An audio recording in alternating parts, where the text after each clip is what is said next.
नमस्ते।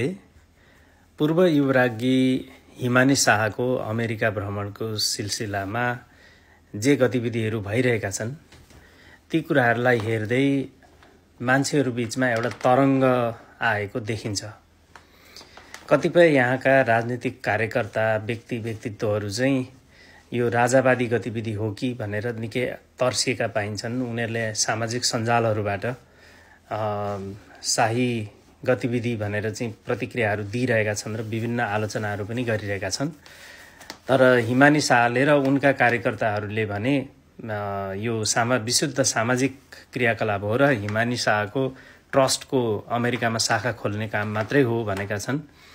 तर छोराको लागि बोस्टनमा भर्ना गर्न आएकी भनिएकी युवराज्ञी निकै सक्रिय रूपमा मान्छेहरू भेटघाटमा चाहिँ लागिरहेका छिन्। यो राजनीतिक पनि हुन सक्दछ भन्ने पनि अनुमान छ।